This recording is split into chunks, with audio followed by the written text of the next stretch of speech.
When I collapsed at work, the doctors called my parents. They never came.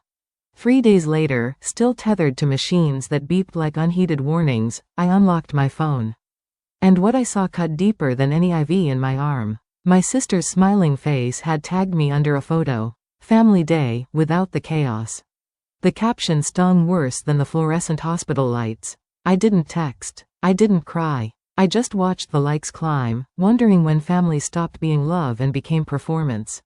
4 days later, 74 missed calls flooded my screen. And one message from my dad: "We need you." That was the moment everything shifted, though not in the way they expected. I used to think exhaustion was part of being dependable. At Lumen Tech, deadlines were relentless, projects endless, and somehow I was always the one who stayed late, the one who made things happen. Colleagues said my discipline scared them. They didn't understand, it wasn't ambition. It was survival. Every hour I worked wasn't just for me. It was for the people at home waiting to be rescued, again. My dad, Julian, had been out of work since the housing crash. He called it temporary. 7 years felt permanent. My mom, Cassandra, said he just needed time. What he really needed was someone else's paycheck. Mine. My sister, Vivian, the family's self-styled influencer, was always launching something new: a wellness brand, a podcast, a candle line. Each failed faster than the last. My support usually came as quiet transfers labeled for now or just until next month. And Leo, the youngest, still in design school, played the peacemaker. Never arguing. Just borrowing quietly, forgetting loudly. From the outside, we looked perfect. A smiling family framed in holiday photos, matching sweaters, rehearsed laughter. Online, Vivian called us the Collins, proof that love is everything. She posted that right after I paid mom's car insurance and covered the mortgage's late fee. Love apparently carried a balance due. Grandpa Miles was the only one who saw through it. He'd been a law firm accountant for 4 decades and could read people like spreadsheets. "You can't audit love," he told me once, "but you'll know when the numbers stop adding up." He warned me gently. My parents had started seeing me as the fallback plan.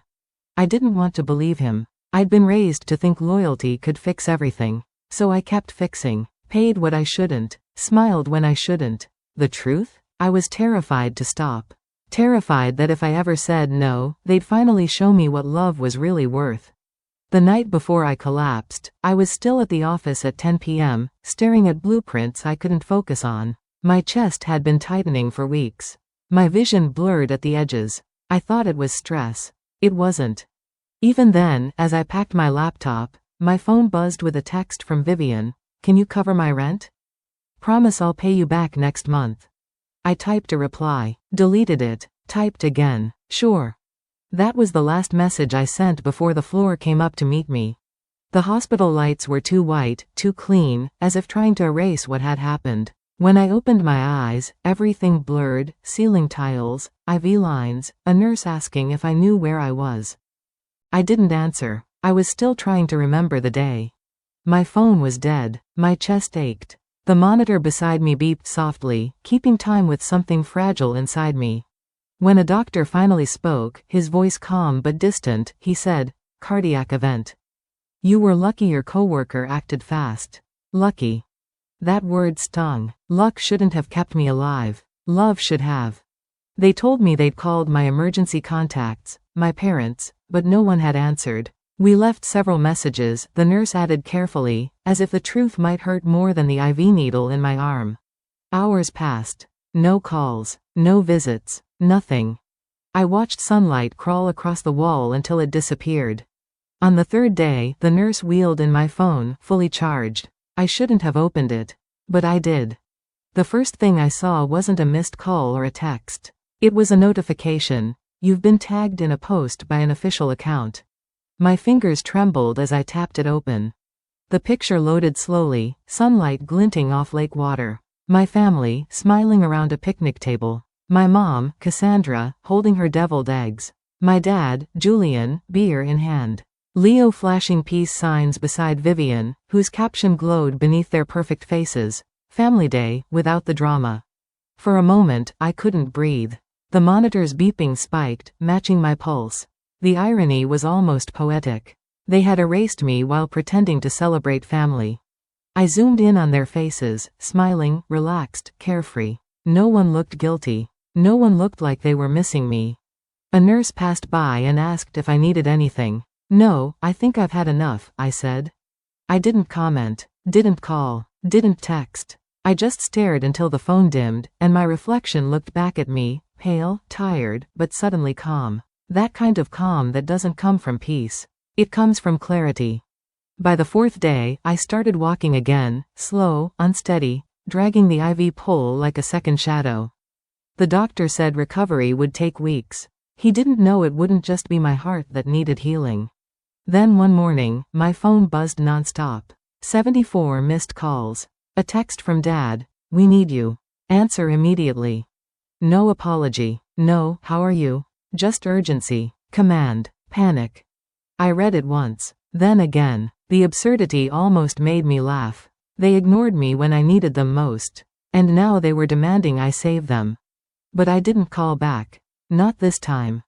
Instead, I scrolled to another contact, Grandpa Miles. My thumb hovered over his name, the only one that still meant safety.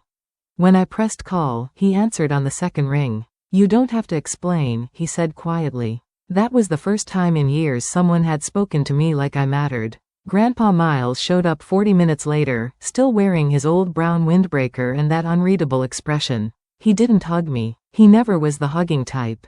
But he sat down beside my hospital bed as if he'd been doing it his whole life. "So," he said, glancing at the monitor beside me, "they finally broke you, huh?"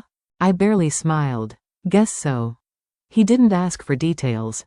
He already knew. That was his way, silent, surgical understanding. He stayed the entire day, talking to my nurse, making sure my insurance covered what it should. When the billing clerk mentioned a few unpaid balances, he didn't flinch. He pulled out his tablet and began typing. "What are you doing?" I asked.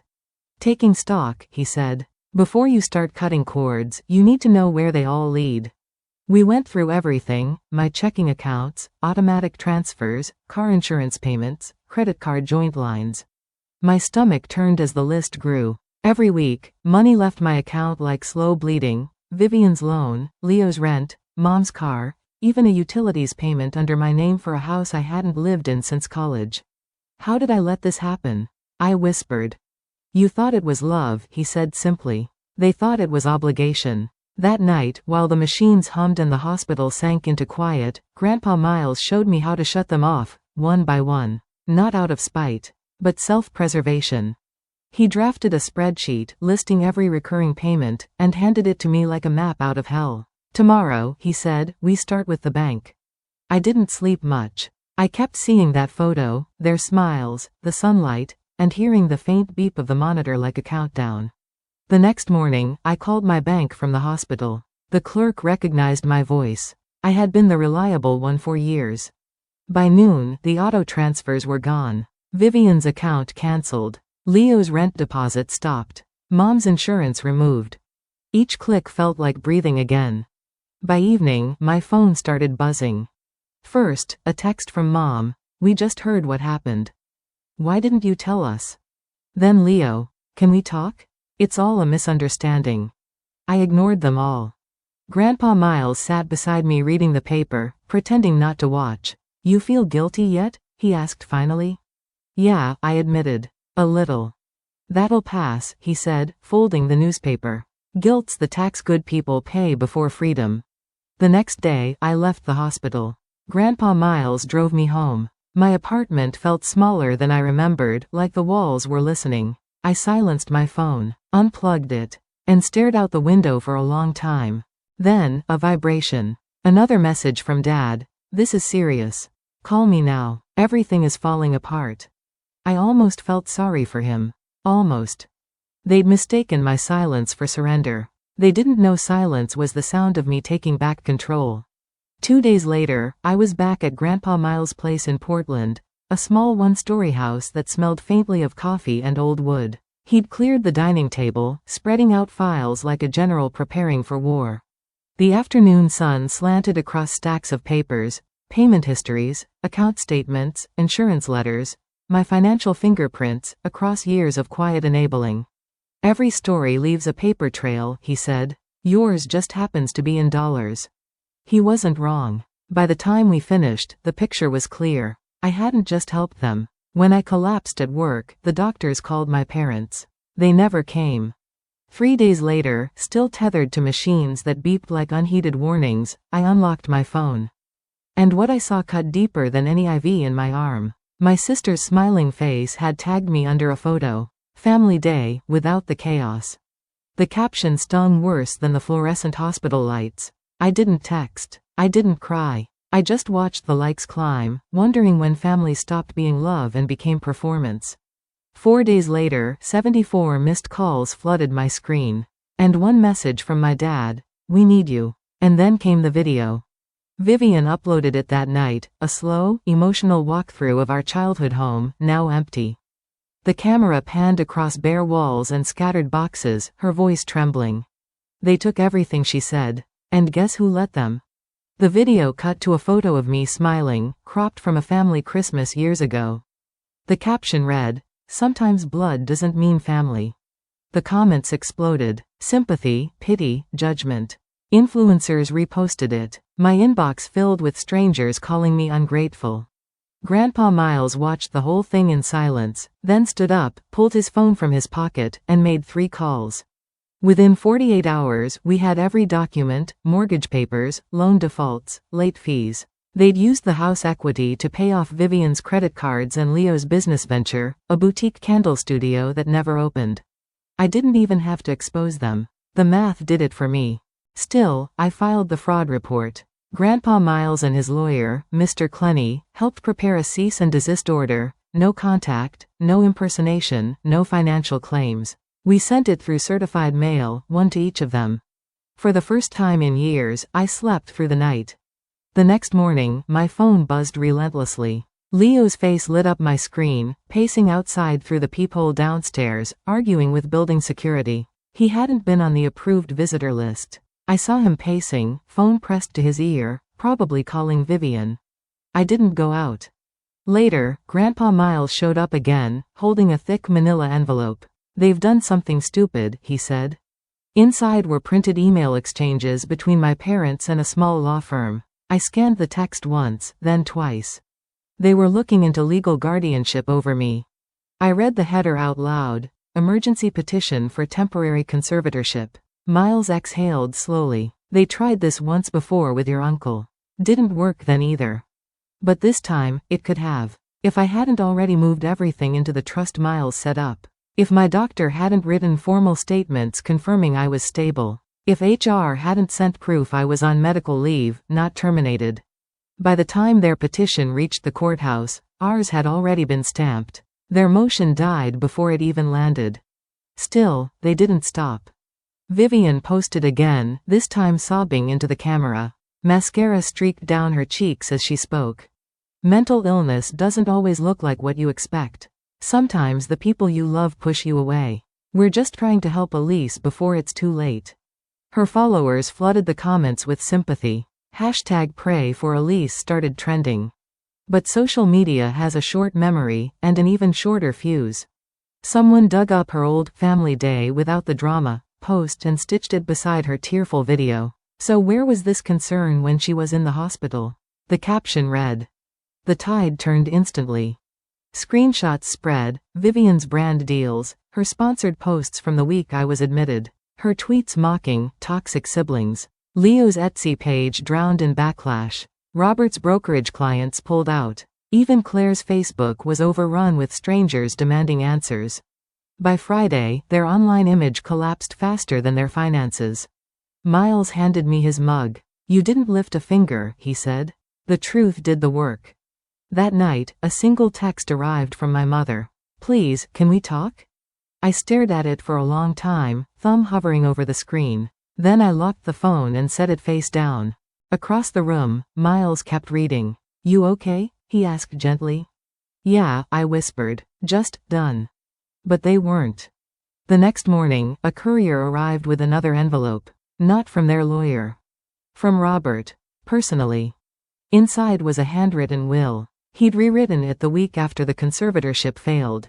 In a shaky pen, it read, In the event of my death, all assets go to the remaining family who maintain unity. Elise is disinherited until she reconciles. I leaned back in my chair, stunned. I couldn't help laughing. It was the same manipulation, just wrapped in formal ink. I showed it to Grandpa Miles. They still thought I wanted something. He smiled faintly. They're not used to someone walking away before the money, he said. That evening, I wrote my final reply, not through texts, not online, but through my attorney. Short, precise, final. I waive all rights to the estate and request permanent no contact. I signed it, sealed it, and handed it to Miles. File it Monday, I said. He nodded. What will you do now? He asked.